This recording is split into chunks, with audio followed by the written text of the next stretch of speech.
Calme, insensible et impitoyable, Tariq J.S. entre dans le magasin Bunnings. Avec le meurtre en tête, il signe le certificat d'enregistrement, puis arpente les allées à la recherche des outils parfaits. Ce jeune homme de 23 ans sait exactement comment il compte tuer son ex-petite amie Jasmine Kaur, étudiante en soins infirmiers. Les gens sont rarement ce qu'ils semblent être au premier abord. Qu'il s'agisse de votre ami, de votre collègue ou même de votre partenaire, une personne a de nombreuses facettes. Certaines sont mieux gardées secrètes. Car la vérité, c'est qu'on ne sait jamais de quoi quelqu'un est capable tant qu'il n'a pas été poussé à ses limites. En l'espace de quelques heures seulement, une relation autrefois amoureuse peut se transformer en un meurtre horrible. Voici l'histoire tragique de Jasmine Kaur. En 2016, un jeune homme a quitté son village natal de Balala pour poursuivre son rêve. Comme beaucoup d'autres hommes de son âge, Tekajot Singh a quitté la région de Samala en Inde pour s'installer dans la ville d'Adélaïde en Australie. Singh s'était inscrit à l'université de Yuna où il allait étudier l'informatique. C'est là qu'il rencontrera plus tard Jasmine Kaur, 21 ans, originaire de Nuringa, en Inde. La famille de Jasmine avait déménagé à Adélaïde. Elle aussi était étudiante à l'UNISA et suivait une formation d'infirmière. La relation de Corinne Singh fut relativement courte, ne durant que 9 mois. Mais malgré sa durée, elle s'avéra plutôt intense. Il s'avéra que Singh avait des sentiments très forts pour Kaur dès le début de la relation. Peut-être que ces sentiments étaient trop forts. Kaur ne partageait pas ses sentiments, cependant, et au fil du temps, il commença à remarquer des comportements de plus en plus inquiétants chez Singh. Il était devenu très contrôlant et possessif, désireux de connaître tous ceux avec qui Jasmine conversait ou qu'elle voyait. Il se sentait en droit de s'immiscer dans la vie de sa petite amie, malgré, bien sûr, de nombreuses tentatives pour l'en empêcher. Elle endura son comportement pendant un certain temps, jusqu'à ce qu'elle n'en puisse plus. Le 28 janvier 2021, Jasmine Kaur se rendit au poste de police avec l'intention de porter plainte. Elle était manifestement bouleversée. Dans un acte de courage, elle a décidé de faire une déclaration à la police pour l'informer du comportement obsessionnel de Singh.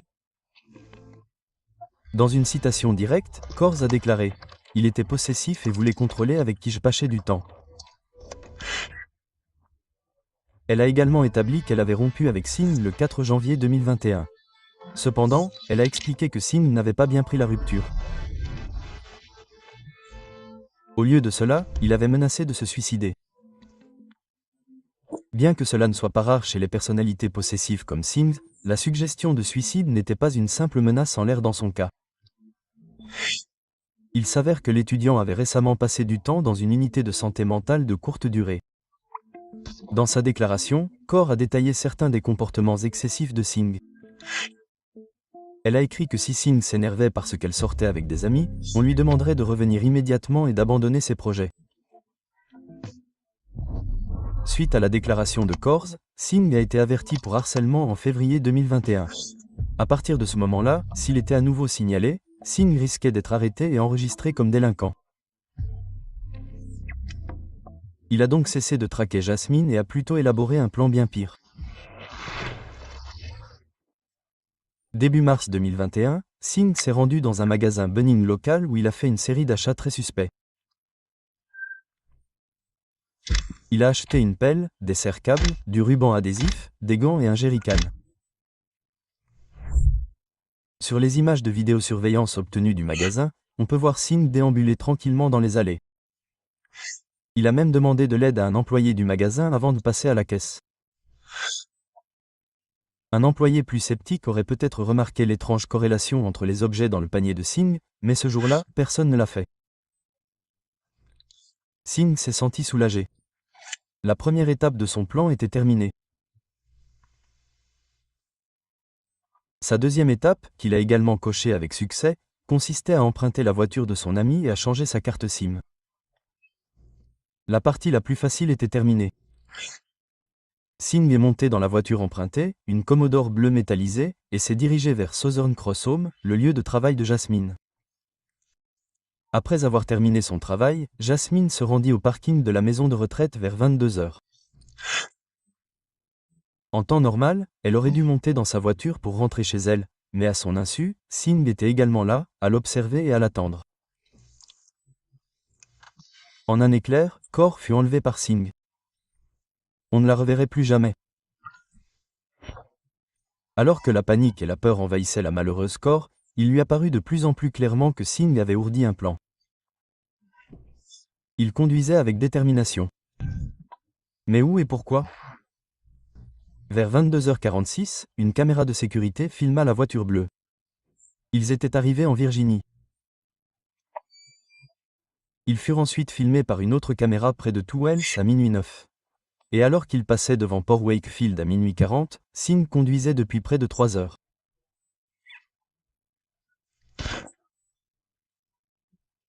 Essayez d'imaginer la terreur qui traversait l'esprit de Jasmine Kaur alors que l'homme qu'elle pensait autrefois aimer la conduisait de plus en plus loin de tout ce qu'elle connaissait et la plongeait dans un monde de ténèbres. À 3h07 du matin, à 5h et 650 km de l'endroit où Jasmine Kaur avait été vue vivante pour la dernière fois, la voiture de Singh fut filmée par une autre caméra de surveillance alors qu'il traversait Sterling North. Sam s'arrêta alors près de Death Rock dans les monts Flender.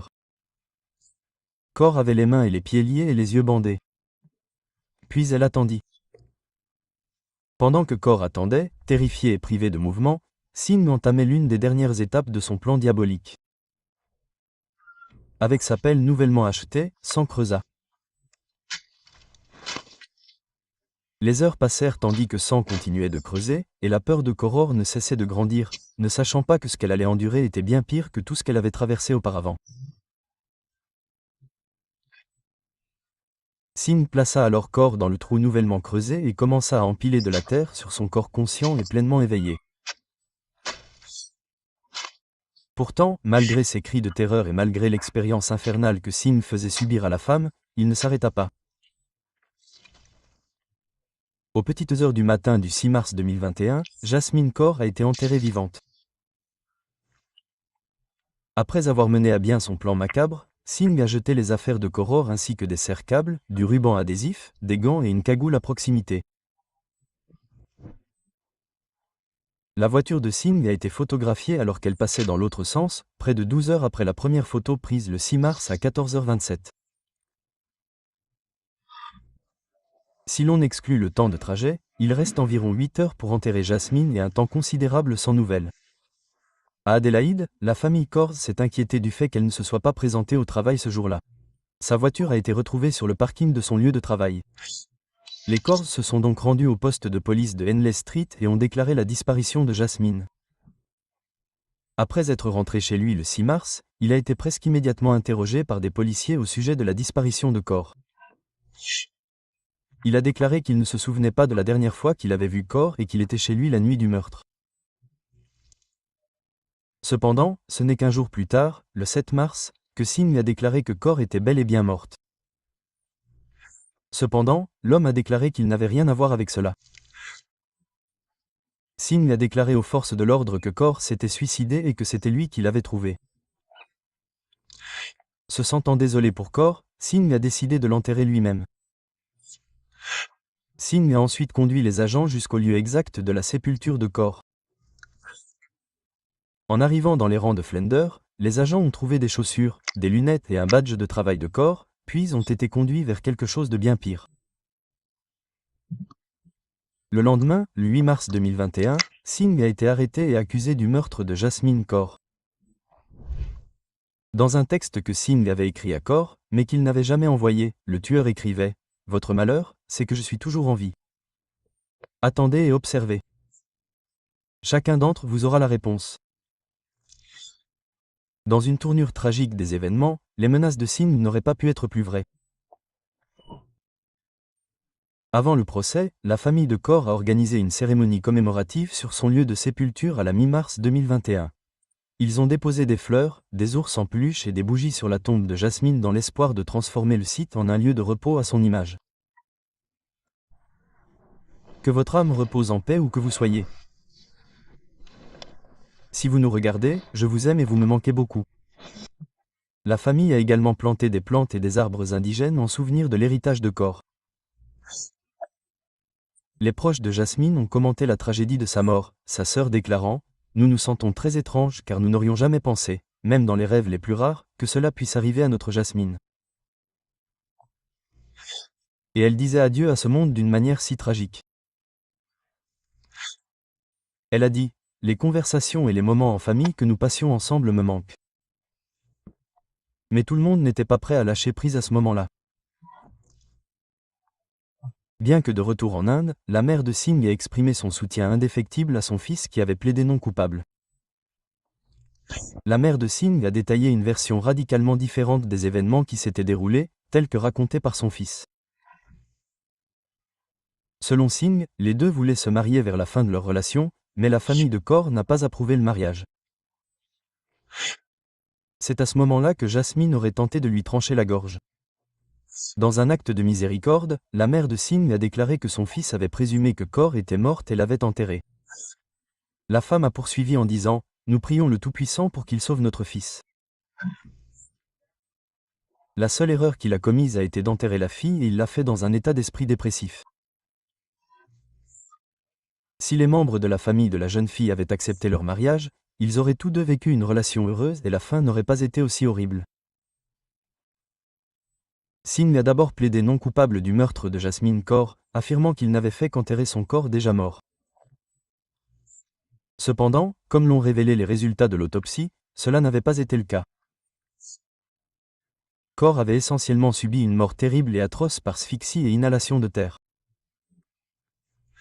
Alors que les preuves continuaient de s'accumuler contre lui, Singh a changé son plaidoyer de non-culpabilité à coupable. Un mois seulement avant que son procès ne commence en mars 2023. Nous ne sommes pas surpris. Nous savons depuis le premier jour qu'il est coupable, mais il n'y est depuis longtemps, mais nous sommes heureux maintenant qu'il soit coupable. Au cours du procès, le juge Adam Kimber a qualifié le comportement meurtrier de Singh d'horrible et d'insensible à l'extrême. Le juge a poursuivi en disant « Je n'arrive pas à trouver les mots pour décrire adéquatement ce que Madame Kaur a dû ressentir lorsque vous l'avez mise dans la tombe et enterrée. La terreur qu'elle a ressentie lorsqu'elle a été enlevée, immobilisée et maintenue dans la voiture pendant le long trajet jusqu'à Moralana Creek est déjà assez difficile à estimer. Je ne peux pas décrire la terreur que Madame Kaur a dû ressentir lorsqu'elle a réalisé que vous l'enterriez vivante. » Bien que Singh n'ait pas divulgué les détails exacts de la manière dont il s'y était pris pour enlever et enterrer Kaur, le tribunal a estimé que les preuves ainsi que le plaidoyer de culpabilité de Singh étaient suffisants pour prononcer la peine. De plus, le juge Kimber a déclaré que les preuves montraient que Kaur avait clairement enduré des souffrances extrêmes pendant le long trajet en voiture d'Adélaïde jusqu'au champ de tir de Flender. Il s'est avéré que pendant le trajet en voiture, Kaur était ligotée et bâillonnée, incapable de voir, de savoir où elle se trouvait ou de comprendre où elle allait. Le trajet a dû durer plusieurs heures. Tout au long de ce trajet, Mademoiselle Kaur a dû être terrifiée. Vous ne pouviez pas vous en soucier. Comme l'a dit Kimber, vous avez creusé une tombe et vous l'avez enterrée alors qu'elle était encore en vie. Selon Kimber, Singh avait été méthodique, montrant une intention claire dans ses actes. Il y avait du temps pour la réflexion. Il était temps de changer d'avis. Vous avez tué Madame Kaur afin de la punir de ne pas vouloir avoir de relation avec vous et d'être allé voir la police. La peine obligatoire pour meurtre en Australie est la réclusion à perpétuité. En conséquence, Singh a été condamné à près de 23 ans de prison sans possibilité de libération conditionnelle et finira probablement par passer toute sa vie enfermé. On pense également que Singh risque d'être bientôt expulsé vers son pays d'origine, l'Inde.